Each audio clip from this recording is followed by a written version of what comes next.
Welcome everyone to today's Tuesday Times Roundtable. This is the second TTR of the fall 2014 semester. My name is Eric from the Office of Global Learning Initiatives. We host this particular series. If you have not been to a Tuesday Times Roundtable before or don't already have the schedule for this semester, we are here every single Tuesday, same time, same place, same sandwiches, and you can join us for interesting articles, interesting faculty and staff and community moderators, and we hope to see you more than just this once. We work with a variety of colleges and schools, as well as Student Government Association, Academic Affairs, and the New York Times to bring you this series. So again, Global Learning welcomes you. To go ahead and introduce a guest who will be leading off this session, I'm going to turn it over to Global Learning's director. So before I do that, I'm going to introduce today's moderator. We have a whole panel of people leading our discussion today, and the person who moderating that panel is Betsy Skipp. She's a social change advocate and consultant. She holds a paralegal degree and is a longtime guardian ad litem volunteer and serves as the chair as the GAL Advisory Committee 11th Circuit Guardian Ad Litem Advisory Committee. If you don't know what a guardian ad litem is, because I didn't prior to meeting Betsy at a previous Tuesday Times Roundtable, a guardian ad litem serves as the legal representation for foster children. That's accurate representation. So that's a really fantastic position and thing for the community. She's the co-founder of the Promoting Academic Success Community Dialogue and is the district chair for District 27 for CARE, one of the organizations represented today, and the global team leader for Results Miami, another organization represented today. Both of them are humanitarian organizations fighting global poverty. And now, to introduce another one of today's guests is the Global Learning Director, Dr. Hilary Landorf. Hello, thanks so much for being here. It's my pleasure and my honor to introduce Professor John Stack, the Executive Director of the School for International and Public Affairs and a Professor of Politics and International Relations and Law, and a fervent supporter of global learning, always has been, always will be, at FIU. He specializes in ethnicity and world politics, administrative law, national security, and constitutional law. And he is the author, co-author, and co-editor of 13 books and 35 articles and chapters and edited books. His latest book is Globalization, Debunking the Myths, of which the second edition will appear in March 2010.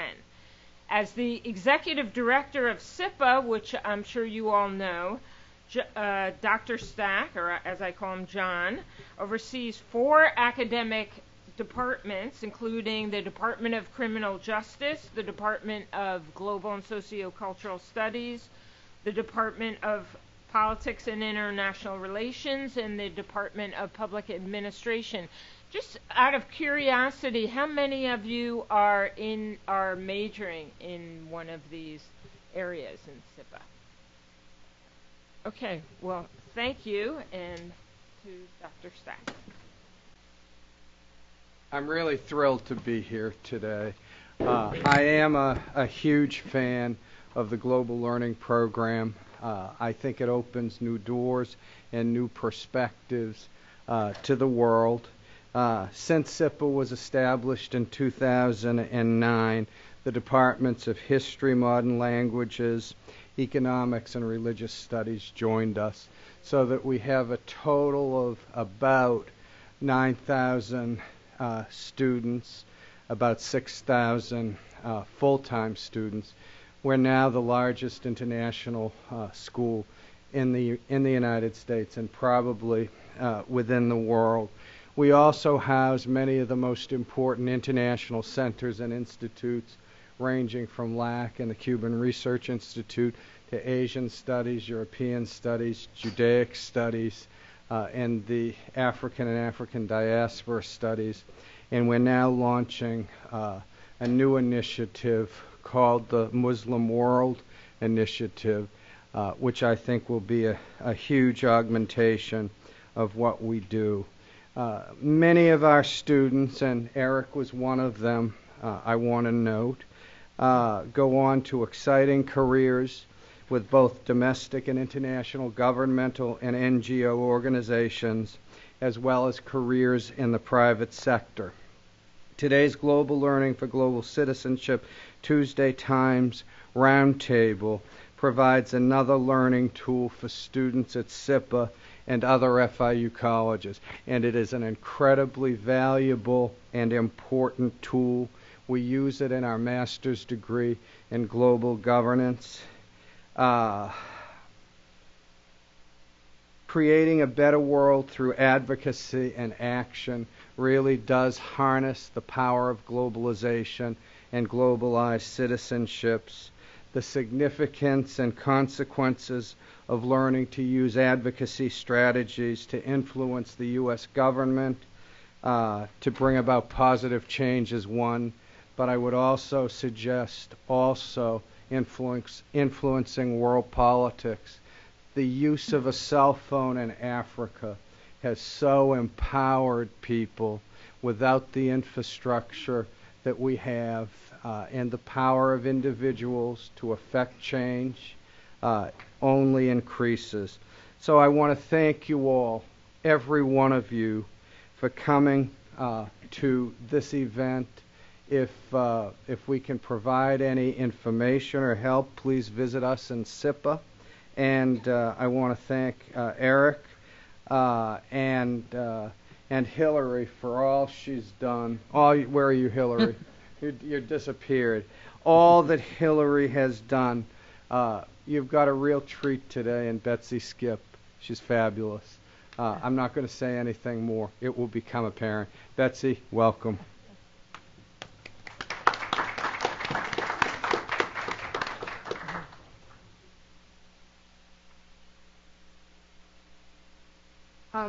Thank you, Dr. Stack and Hillary and Eric, for having us today. My name is Betsy Skipp. You got a little bit about me, but I just want to start off by saying my husband went to graduate school at the University of Miami in International Affairs and Policy, and he came out of that school going, now what do I do? Do I go work for the State Department, or where do I go? And he really had no idea at that time that there are hundreds, if not thousands, of not-for-profit NGOs out in the world that are doing this amazing work. So just a little brief to that. Think about that if you're doing international studies and thinking of where to go in the world. There are a lot of people that need you out there. So again, thank you for attending. And today's Global Learning for Global Citizen Tuesday Times Roundtable provides another learning tool to the students at SIPA, other FIU colleges, and the community at large. Today's roundtable, Creating a Better World Through Advocacy and Action, will address the significance and consequences of learning how to use advocacy tools to influence decision makers and bring about change. Advocacy enables organizations to achieve the greatest good for the greatest number of people and the communities that they serve. Advocacy is about making positive change to laws that affect us and the causes that we believe in.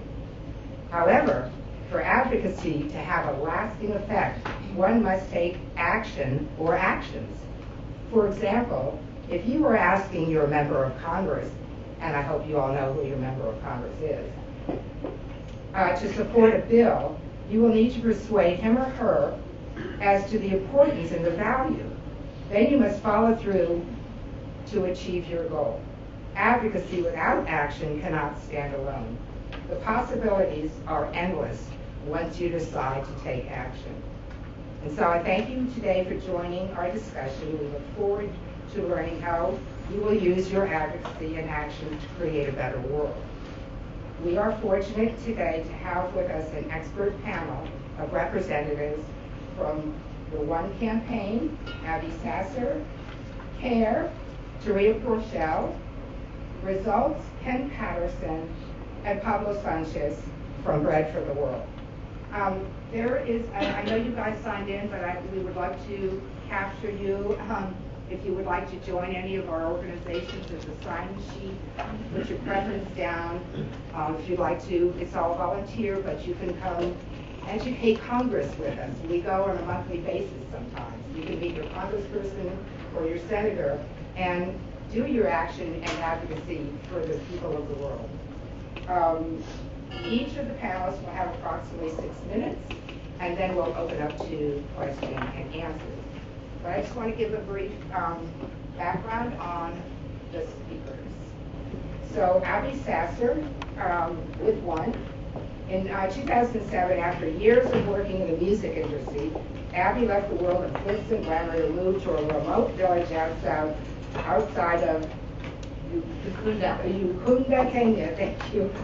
Upon her return, she pursued a career in the nonprofit sector, joining the YWCA at the Weaver Domestic Violence Center, coordinating community engagement and donations, and then became a volunteer director. In her spare time, she volunteered with one campaign, became a congressional district leader, then the Southeast Regional Field Director. She holds a master's degree in civic leadership from Lipscomb University, and she currently resides in Washington, D.C. We have to change that. Taria Purcell, CARE, has been working with CARE since 2008, managing CARE's advocacy activities in the Southeast and parts of the Midwest. She has traveled to visit CARE projects in Peru, Haiti, and France. Prior to coming to CARE, Taria worked with CISPAS in El Salvador, leading delegations to post-conflict areas throughout the country. Taria holds a BA in International Relations from the University of Minnesota and a Juris Doctorate from St. Thomas School of Law. Ken Patterson is the director of the Global Grassroots Advocacy for Results. He joined Results staff in June of 2005 after several years as a volunteer. As director, he provides coaching, training, and support to the network of 66 Results global chapters around the U.S. and works with the entire Results global team and grassroots expansion team to orchestrate effective citizen activism. Prior to working for Results, Ken worked as an organizational development consultant. Clients included the Peace Corps, Salvation Army, Aid to Artisans, and others. He graduated in May 2005 with a master's degree in organizational change management from New School University in Manhattan, New York. He has 5 years of experience in urban economic development, working with the Shore Band Enterprise Group in Cleveland, Ohio.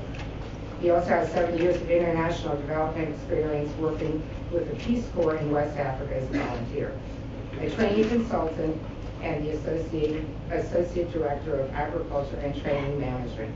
Ken also holds an MA in Higher Education and Administration from the University of Minnesota and a BA in English from Cornell in, Iowa. Pablo Sanchez is with Bread for the World. Pablo was born in Colombia, South America, and came to the States 34 years ago in 1980. And now holds 2 nationalities, Colombian and American. He has been married for 50 years this year to his wife, who was born in New York State, and he has 3 children and 3 grandchildren. He has been a member of the St. Louis Roman Catholic Church in Miami since 1990, and has been a member of Bread for the World National Christian Movement for 22 years, and was a member of the Board of Directors in Washington, D.C. for 6. He is an active member of the Bread for the World in his church and is the ministry head of this group for some 20 members. Contributed to the national movement to educate Congress on issues for the benefit of the poor and hungry both in this country and around the world. So there's our little introduction. Thank you, everybody. Thanks, Betsy. So my name is Abby Sasser again. I'm with the One Campaign, or One.org. We are a nonpartisan advocacy organization aimed at eliminating extreme poverty and preventable disease. That sounds super jargony. So what I'd love to tell you a little bit about is, first of all, one of the biggest parts of One is that we are nonpartisan. We don't work on anything that doesn't have bipartisan support. That's really important to us because we feel like you really need both sides of the aisles to move forward on this. We're working on eliminating extreme poverty, which sounds impossible, nearly, but it's actually not. The facts are, according to the World Bank, we've actually cut people living in extreme poverty or on less than $1.25 a day in half in the last 15 years. And we honestly believe that we can get to a point where we're at a virtual zero of people living in extreme poverty by 2030. So that's exciting. We primarily tell the story of Africa. A lot of the things that we work on do affect other parts of the world, but because the majority of people living in extreme poverty are based in Africa, that's where we focus our efforts. As an advocacy organization, we do not have any on-the-ground programs, but our job is to really be a speaker box for the work that different organizations are doing, like USAID, and some of our NGO partners as well, who are up here today. It's really important to us that we get to say that we don't ask you for your money, we ask you for your voice. And so our whole job is to get you guys, after you listen to us today, to get out there and talk about this stuff. I'm kind of curious, how many of you know what percentage of the United States budget goes to foreign aid programs that deal with international poverty and global health? Does anybody know? How many think it's 10%? No. I hope this group knows. What do you think? I think it's around 1%, but I don't know. I'm pulling this number from something I read in the book in the 1970s. I don't know how much has changed since then. Well, sadly, it hasn't changed much. It's still less than 1% of our budget that goes to these global poverty programs. And in this room, that may not be super surprising, but if we walked outside and we walked to the streets of Miami and we asked people, for the most part, they're going to guess that 10, 15, 20, even 25% of our budget goes to these programs. And I'm saying that from experience, from actually doing interviews on the street, and that's what people think. So our job is to tell them that that's not the case. How many people, for instance, do you think are on AIDS medicine for that less than 1% of the budget? Does anybody have any ideas? Millions? How many? What do you think?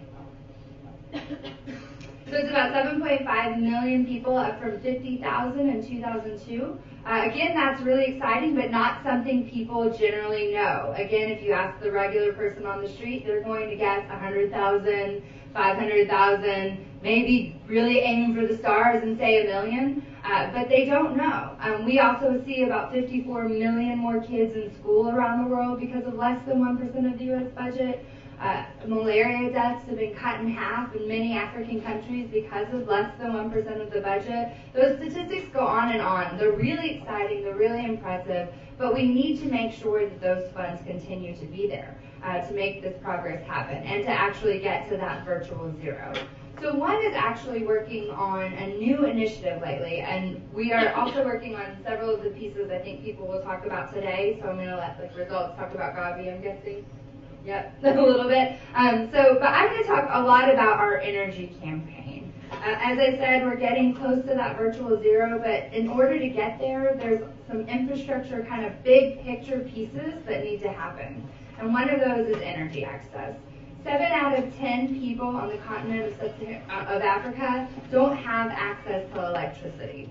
And that doesn't mean they can't flip on their TV when they get home or flip on the light switch. That means that hospitals don't have access to electricity. That means women are delivering babies in the dark. They're doing surgeries in the dark. That means things like AIDS medicine that we've been so successful in getting around the continent can't be refrigerated. Vaccines can't be refrigerated. That means kids in school don't have access to electricity, so they don't have access to technology. They don't have access to light to study at night. It's dangerous for girls to walk home in the dark, which they often have to do after going and getting water or firewood or fuel, or to walk to study. Sometimes we see people going to places that do have electricity, like an airport or sometimes a hospital that has a generator, and that's really dangerous to walk home in. And the biggest piece, though, of course, is that it doesn't help industry, and we want to see Africa grow in terms of the economic growth. And so that's the majority of why we really feel like electricity is that next big piece. You guys may know that 6 out of 10 of the fastest growing economies are in sub-Saharan Africa. In order to keep that going, we need to get energy access to those people. So I'm I'm running out of time. I have a minute left, but I will say, because we're an advocacy organization and everything I do, I want to see an action or a result from. We do have a bill in Congress right now. We've passed the House already, and now we're on to the Senate. It's the Energize Africa Act. It is a bipartisan bill co-written by Senator Corker from Tennessee and Senator Menendez from New Jersey. We would love to see your senators co-sponsor that bill. So you've got a card on your desk that has a yellow light bulb on it, and if at some point you feel so moved, we would love for you to write a note to Senator Rubio, especially because he's on the Foreign Affairs Committee, asking to co-sponsor the Energize Africa Act, and I will collect those after, and I'll take your questions later. Thanks so much. Good job, Abby. How do I follow that up? That was a lot of information. Let's try. I don't know how much I can squeeze in. I have a PowerPoint. Forgive me, I may just scoot through some of these slides and pay attention to others because I'm not sure that I can go through the whole thing. Again, my name is Taria Prochelle. I'm the Southeast Regional Coordinator for CARE. And much like Abby, I work in our Policy and Advocacy Unit, which focuses on mobilization and citizen action. Some of you may not know that CARE, the international organization, is the inventor of the CARE package. So when you ever get a CARE package at camp or your grandma sends you something full of cookies, what you should think about is actually these packages that were sent from the United States after World War II to help survivors rebuild their lives. They had basic needs in them, some food, coffee, that sort of thing. And so CARE has continued the history of the CARE package, sending emergency relief around the world. But now we're not just looking at what is the immediate needs after a disaster, but how do you prevent that disaster? How do you look at the root causes of poverty and start there? Okay, great. So what we found is that when you look at poverty, those that are most extremely affected by poverty are women and girls. CARE focuses most of its energy on bringing women and girls out of poverty because we've found that when women and girls are given the opportunity to lift themselves out of poverty, they're likely to invest 90% of their income on the people around them. That means that not just that girl, but that girl's sister, not just that mother, but her children will also be lifted out of poverty. And that doesn't mean that men and boys are not part of our work. Of course, they play a very important role, but the focus is really on making sure that girls are empowered. So when we look at advocacy, CARE works in many countries around the world doing all sorts of different programs. But in our advocacy work, we have focused on a few particular areas where we think that the U.S. Congress can really take a step forward and have an impact on the type of work that we're doing.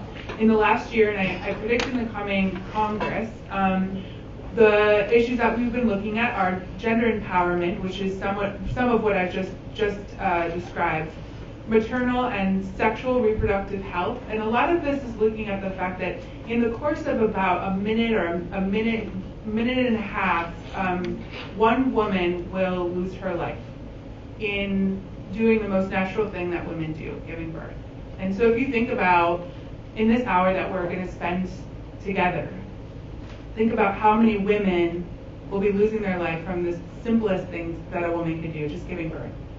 And most of the deaths that we see are from preventable causes. It's things like spacing birth, or making sure that if a woman is hemorrhaging during birth, she can be brought to a hospital or to a birthing center. But if there's no taxis or there's no cell phones, how can she call for help? How can she get there? And so there's just simple interventions that can be done. So we're looking to the U.S. Congress to really step forward and say we're willing to invest in this issue. We're willing to allow women to space their births as necessary. We're willing to provide those resources and that education. Food security is always really important, and this is kind of one of CARE's niche areas, looking at how the United States does food aid. Right now, a large percentage of our food is shipped from the United States, which can be extremely costly, when in fact we could be focusing more on local and regional purchase, which gets the food there faster in an emergency and also injects resources into the local economy. And then finally, emergency issues. We're looking a lot in places like Syria and the refugee crisis and people who have fled Syria and who live in the neighboring countries and how we can help.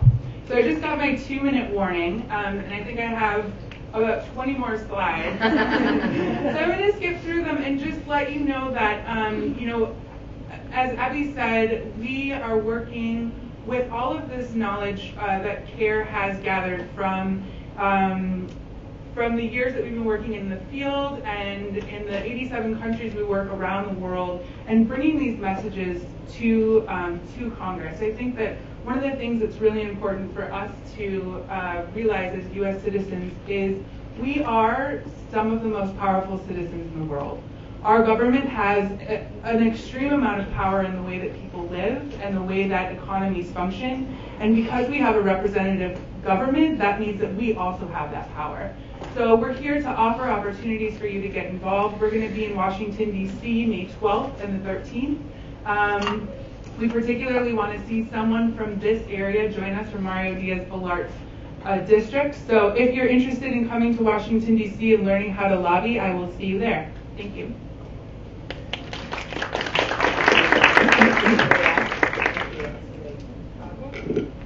Well, the person that was supposed to come to speak didn't.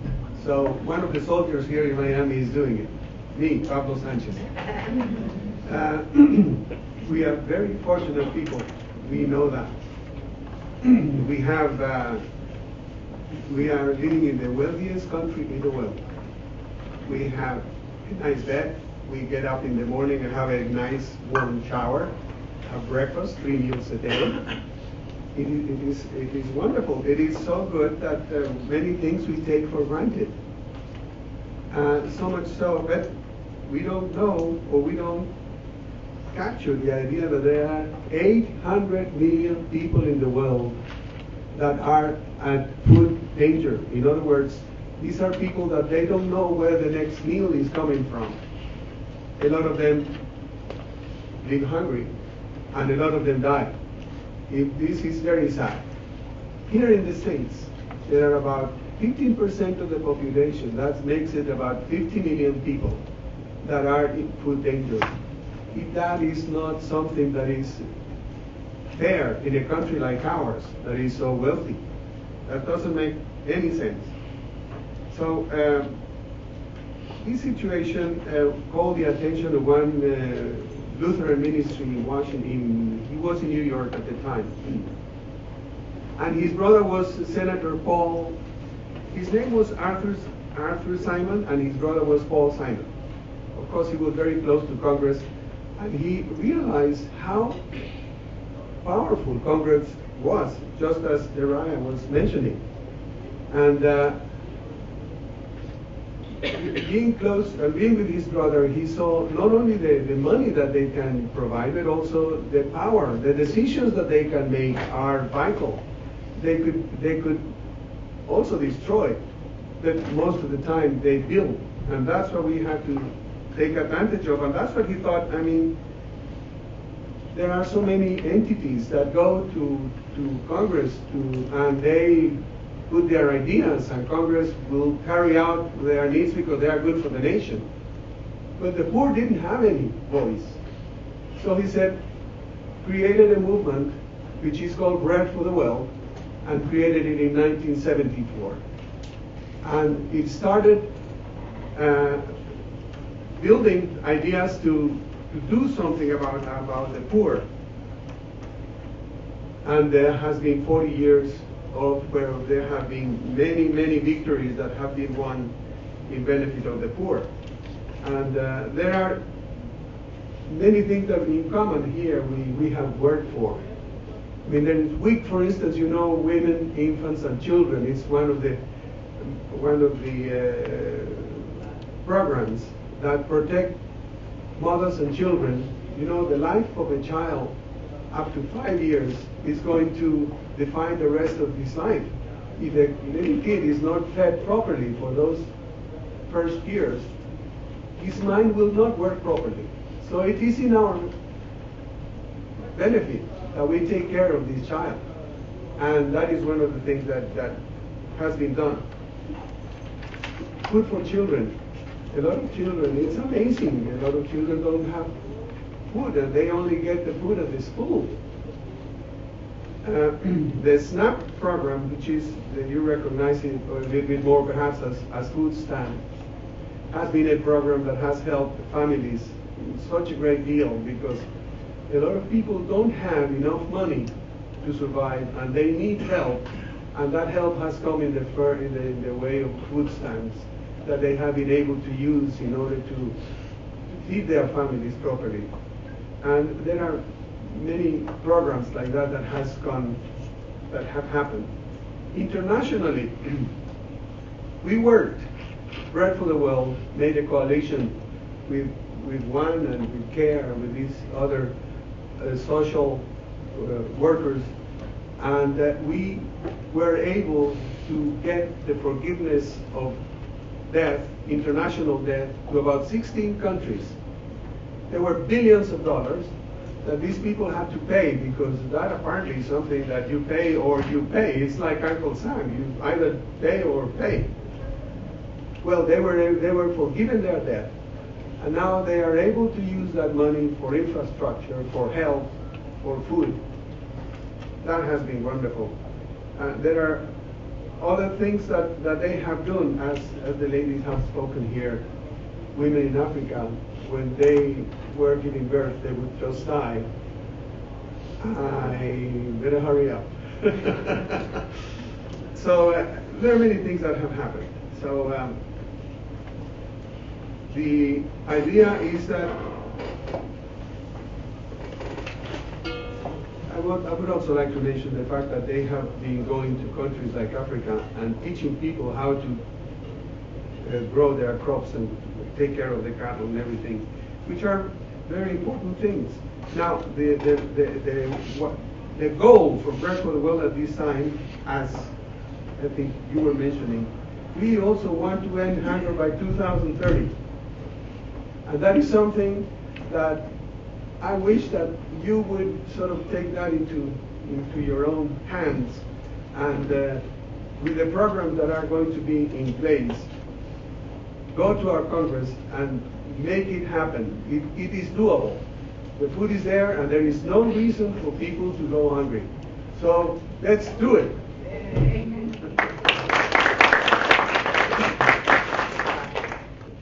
Hello again, my name is Ken Patterson. I'm the Director of National Grassroots Advocacy for Results. I want to do a quick survey here for starters, an advocacy survey. So how many of you have ever taken an online action sending a letter to your member of Congress?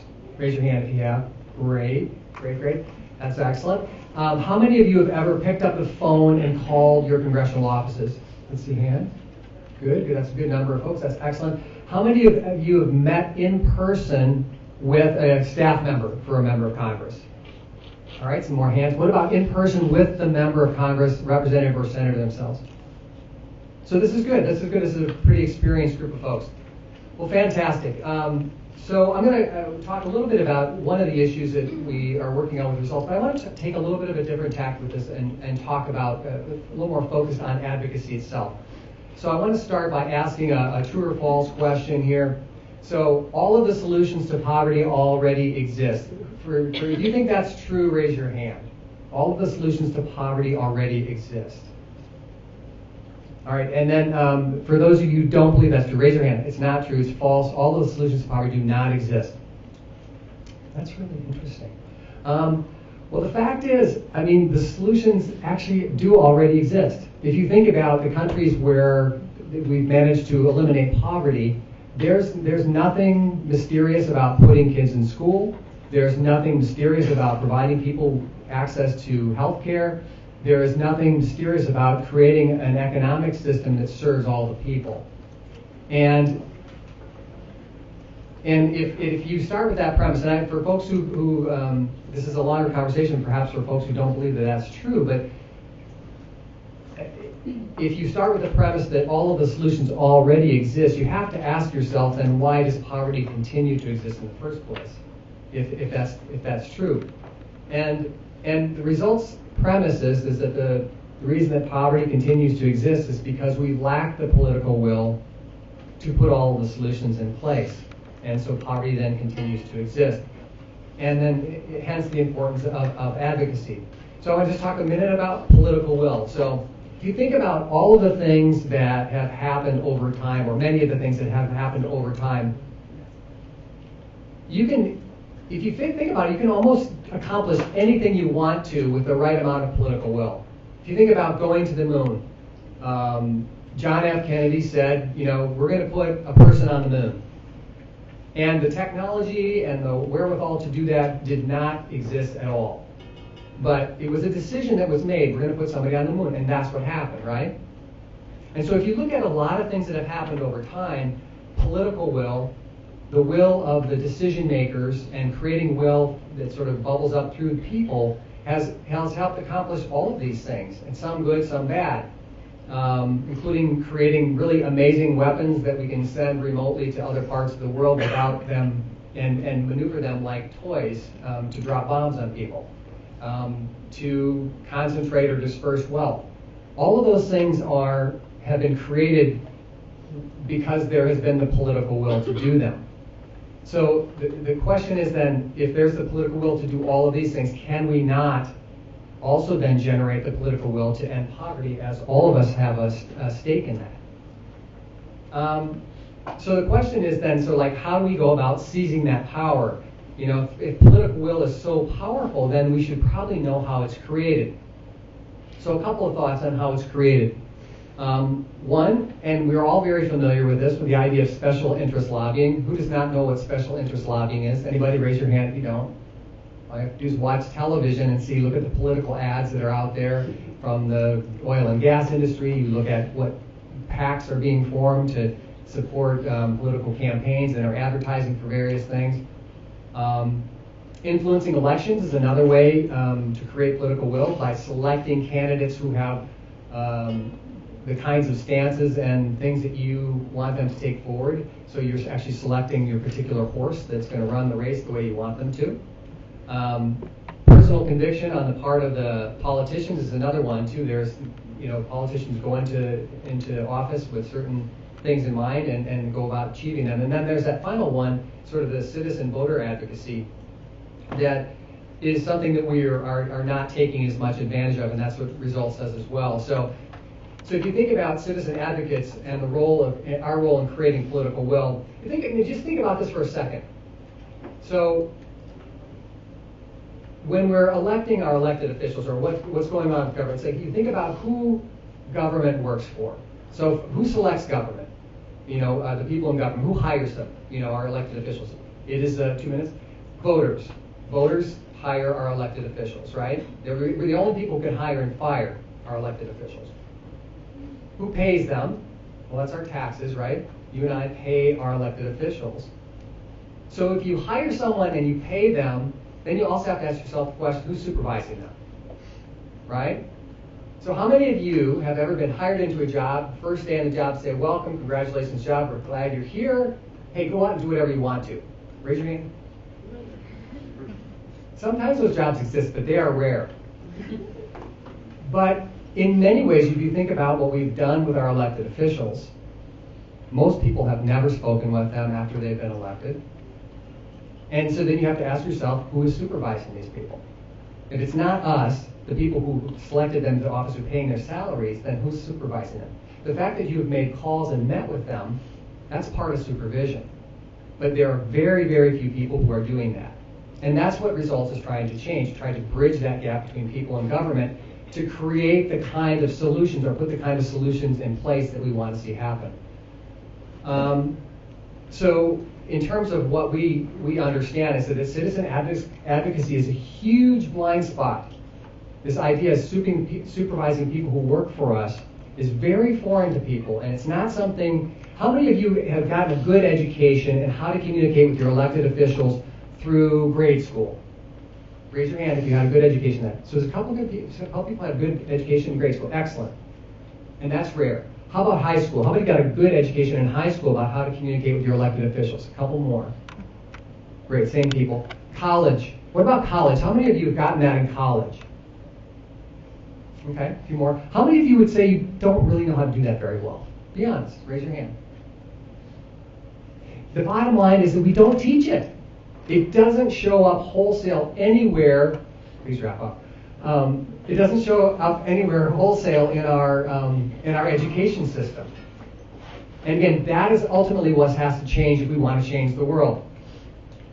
I'm going to pass through this slide here. This is an interesting one. I'd be happy to send it to people later, but it shows where the power really lies. But the idea is that there are solutions to poverty that already exist, and we have this other paradox that we are the people who can hire and fire our elected officials, yet very few people are doing that. And I'll just close with this quick quote here to sort of capture the idea of this paradox and absurdity that we really need to set out to change. And it's by former Republican Senator Mark Hatfield. He said, "We stand by as children starve by the millions because we've lacked the will to eliminate hunger. Yet we have found the will to create missiles capable of flying over the polar cap and landing within a few hundred feet of their target. This is not innovation. This is a profound distortion of humanity's purpose on Earth."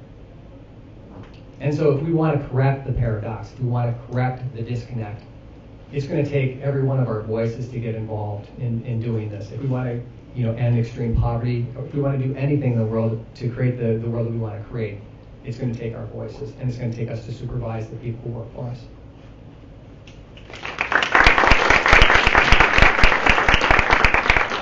Thank you, Ken, and thank you, panelists. This is on, I guess you can hear me. So we're going to do a little question and answer. Anybody have a question that they'd like to ask the panelists? Okay, so basically I was going through all the pamphlets when you guys were speaking, and it kind of, on all of them, it kind of says that you can actually, you guys basically catch up and you teach certain skills. So if you were to participate and volunteer or do something more for on than just volunteer, when do you guys actually get together and do these activities? I think we can all say separately, but one thing, are you a student? Yes. Jen Fraser, will you stand up, please, in the back? That is my colleague, Jane Fraser. She is in charge of our college organizing. So she's actually here trying to start a chapter on this campus. So you, sir, just may be the new student leader, and then you can answer that question for yourself. But we do have also Alex Gordon is here. She's what I call a congressional district leader, and she actually volunteers with 3 of the 4 organizations up here and a little with results too, I think. But she helps coordinate our community efforts, and so she plans meetings for our people. We as one, and I think everybody else, send out emails when we've got events in the area. I actually did a training on Saturday with about 35 individuals, so we've got a bunch of stuff going on. CARE has a few different things that we do during the course of the year. I think that we meet very infrequently, but we try and pick times that are going to be important to members of Congress. So as I mentioned, we have a conference in May. It used to be in March. We're moving it May 12th to the 13th. You can find information on our website. It usually goes up around December is when you can sign up. The rate for that is, I think, $75 for students. That covers all the programming and the food, so it's really reasonable. You just need to find your way there. And many students in the past have actually been able to use student activity funds. So I don't want to commit the school to supporting you, but it's something to inquire about if you're interested and you want to find ways to come. Alex Gordon and Betsy Skipp also are sort of the chairs, the district chairs for 2 of our districts. I am looking for a resident of Mario Diaz-Balart's district to take on the leadership role of that area and work with these 2 wonderful ladies. The best thing to do, you can sign up at care.org/can, but that's going to give you a lot of sort of the online action. If you really want to get your hands dirty and do this activities, I would suggest taking my business card, which I think might be on the front table. Shoot me an email and I'll make sure that you're linked in with the right folks. And I'll just say, for results, we organize in a chapter structure. We believe that it's important to work in community with other groups of people, other people in your community, to reduce the stress and loneliness of doing advocacy that a lot of people don't know how to do yet. So we actually support each other in that. And so our chapters meet typically twice a month. We have one national conference call that we organize the second Saturday of every month as part of those meetings, where the entire results. Community gets on the line. We hear guest speakers learn how to speak, learn about the latest and greatest actions that we need to be taking. And then locally here, again, Betsy Skipp is one of the co-leaders of the results chapter here in Miami. Now, if you were interested in Break of the Well, you can come to our church. You will be very welcome there. But we are looking for more groups that get together. As a matter of fact, you could make your own group here at the university. And what we do is we focus on one particular issue every year. So you get information about what is it that we request from our congressman on one particular bill that is being debated in Congress every year. And only once a year we send them letters asking them to please approve that bill. So there are many ways. If you want to put your name and let me have your information, I will let you know. And if you want to make a group here, that would be wonderful. We will sort of back you up in whatever way we could. So that would be wonderful. I'm a longtime student of FIU and Moffitt. I've been in a lot of organizations, including WASA, which we have taken funds from the student organization, and I actually took my members to Atlanta, so anybody can do that. If you go to orgsync.com and start connecting with other clubs, it's really interesting. There's a lot of information when it comes to the CSO representatives, and they'll tell you more about it. My question is to you, Mr. Patterson. I am from Miami and I grew up here. I'm completely frustrated with the lack of, absurdity, and all these issues that are happening, and our generation is really not in touch with these issues. I am a local Miami girl and I party, I have fun, I go to different bars, I talk to people about these issues, and I feel like nobody's really caring. And during these past couple of years, when it comes to the Senate and the House of Reps, that they're not getting anything done, including things such as immigration. We're still waiting. So how can we move forward? I mean, I know everybody here, hopefully they're voting this upcoming November, and it's unfortunate that in August 26th, I saw the results in the news. Only 16% of people in Miami-Dade voted. Only 10% in Broward voted. So where do we go from here?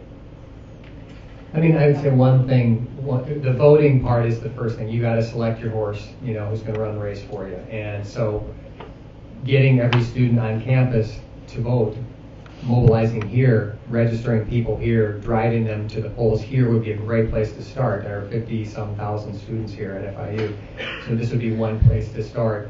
And then I think the problem a lot of times is actually getting people through the cynicism that they have about our government, because all you see on CNN, Fox News, MSNBC is that how they're fighting.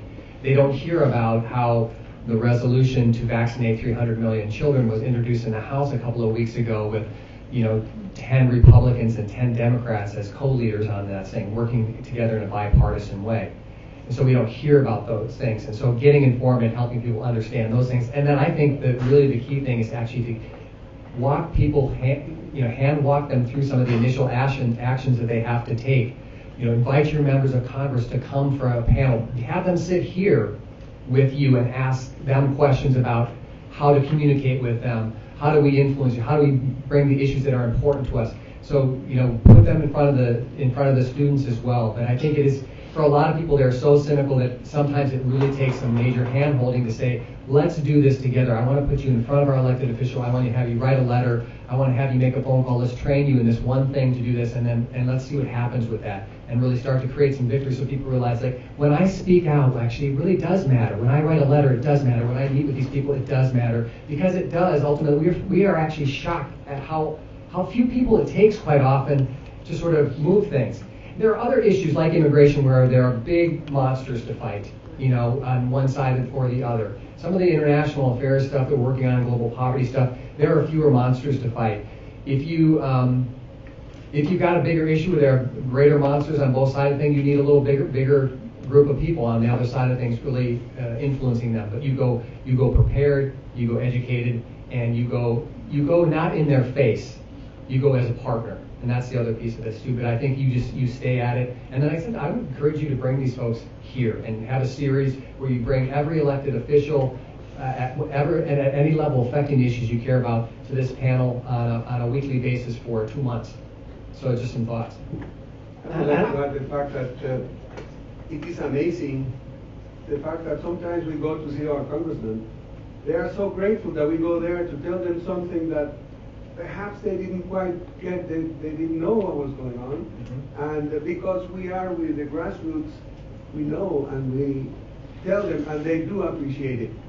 By the way, I did mention something before. We are not we are a non-denominational organization, so we accept all of you from whatever denomination you are. I just want to add one thing here that Ken was saying. So Ken was mentioning this House Resolution 688, the Gavi resolution that went on with 9 members from both sides of the aisle. Senator Marco Rubio is now signed on as one of the lead co-sponsors of this bill, which is just fantastic. There are not too many of us around the state of Florida asking Senator Rubio to be a co-sponsor on that bill, and we got it done. And it's going to be put into the Senate, brought to the Senate floor this week. So it was just an amazing victory with about 10 people in the state of Florida to help usher that through. Senator Rubio teaches on this campus. Go knock on his door. Tell him you want to see him and tell him what you want to fight for and you want him to fight for. He is on the International Affairs Committee. He loves international affairs. He's done a lot of work with the One campaign, a lot of work. And tell him you're passionate and you want him to know what you're up to. So that's that. Thank you. Tell them thank you when they do good things too. Yeah. They let them know when they do good things that you really appreciate and you're watching. As a disclaimer, on behalf of some of my fellow FIU staff members that work in this area, if you are going to invite a elected representative to campus for any reason, please go through the Office of Governmental Relations, as there is some protocol that needs to be followed there. You can reach them at government.fia.edu, and they'll make sure that that happens in the correct way. I've seen at least 4 hands. We have 5 minutes. If we can do 1-minute responses, we can make sure that we get in as much student participation as possible. Betsy, I didn't know if you needed a minute for closing or anything. But I've seen 4 hands, so I want to try to get them all in if we can do about a minute response. Okay. My question is to kind of focus away from like the public financing from the U.S. government and to ask about the focus of the organization in country. And my question is basically because I understand we have to get the financing from the U.S. government, but where's the transparency in how the funds are spent within the governments of the countries that the development is actually taking place? And my question isn't to say bash you guys like, oh, you guys are spending this money recklessly, but it's to better understand it because I'm all for it, but I just, when I'm talking to other people, how do I convince them about understanding how the money is being spent? And where's the transparency and what's the strategy in advocacy for those governments, not just our own? I think that's a really important point, and it was included in one of my 20 slides, which I had to skip through. So one of the important parts that Kara's working on as an organization that's working around the world is not just on the girl herself, but also her interaction with her community, government, and her government at large. I think that's really important, that not just you are speaking up, but that you have partners overseas. And then part of our advocacy is to make sure that USAID and other departments are spending this money wisely. That's part of the reason why it's important for you to get involved, because a lot of the legislation and ways that the U.S. does spend money are really antiquated and needs to be changed, and that's what we're doing. I'll say really quick, one.org launched last week a new campaign on transparency on just what you're speaking about. So visit one.org and you can find out more also. And I would say that we also then really advocate for organizations that we know are going to spend the money as well. But the Global Fund to Fight AIDS, TB, and Malaria has good transparency, makes governments accountable for those funds. They're given Global Alliance for Vaccines and Immunizations, Global Partnership for Education. So we advocate for money to go into those organizations to do a good job at that. And then the other thing that we are doing is actually we're training Kenyans how to advocate with their own governments and how those dollars and how they're being used, so that they actually are, there's some accountability on the ground there as well. Hi, my name is Teresa Newberry, and I'm the founding president for UN Women, the United States National Committee for UN Women here at FIU. My question is in turn, I understand his question with the on-ground and transparency, which is a big thing, but is for you guys as organizations any way for like internships or active partnerships for both students and community members to somehow connect in order to learn how or to engage in advocacy, because advocacy turns to action. Sometimes understanding what advocacy is does not mean in turn the person will write the letter or go into one of you guys did the Peace Corps, which I'm very interested in, somehow doing so. So do you guys have that? I mean, I understand the club development, but a way to connect internships and that sort of realm. So with our program, we actually give internship credit when we have an internship program that goes along with developing a chapter at your campus. So again, Jen in the back, if you want to talk to her after, she can let you know. We also do have internships in our Washington, D.C. office as well, and I'm guessing all of us do at each organization. So I would just suggest going to our websites individually to find out more opportunities about that. Yes, we do. We have internships in Atlanta and in Washington, D.C. Ours are actually paid. You would be in the office in one of those. You go to TTR.org. You can apply online. It's the best way to do that. Abby and I both have trainings coming up. We have a training coming up in Chicago, which is probably too late for this year. But if this is something that you're interested in, I would suggest again just taking my card. Let me know, and we can work in the next year and getting you the basics, and then you can go back to campus and sort of be the leader to train others. Also, who was the one that did the Peace Corps? I'll just say one other thing about internships. If you go to results.org, lower right-hand corner of the website, you can see internships and jobs. And then the other thing we have is what we call the Real Change Fellows program, which we start in the summer. And it's kicked off with the participation in the Results International Conference, which will be in July of 2015. And then that's a year-long program where you receive support on learning how to advocate and organizing back at home. Thank you. Hi. On the foreign food aid topic, how effective has CARE or any of the other organizations been with ensuring that the food that's being, I won't say exported, but given to these countries that you guys purchase food, like at the USAID, that they purchase the food in that specific country, not just donating a bunch of food from here, because it supports our government the most. Donating surplus amount of food and stuff like that. So how does the organizations help that country? Yeah. We have come a long way, and we have a long way to go. This year in the Farm Bill, we were able to get a new program to be able to do some of this local and regional purchase, but it's still not sort of a standalone piece by itself. So we still have a lot of advocacy to completely redo the way that the United States does food aid. And you're right, the issue really is economic. We have a lot of benefit for sending our own grains and goods, even though it might not be the best practice for the people that we serve.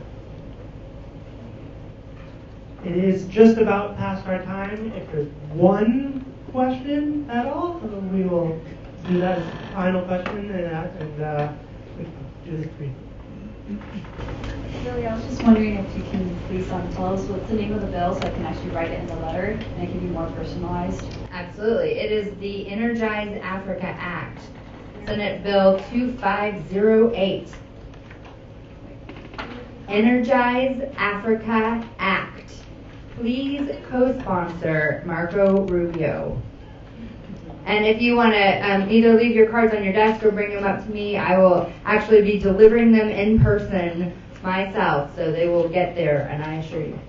Thank you so much. I would like to thank from the bottom of my and Global Learning's hearts as a whole, all of you for coming, for Betsy for moderating, and for all of the panelists. Check out goglobal.fiu.edu for additional ways to get involved in similar programs and activities like this. For those of you interested in the Peace Corps, we have a new Peace Corps prep program. You can't miss that at the top of the page, and all our contact information as well there. Do you have any final closing? Thank you all for coming.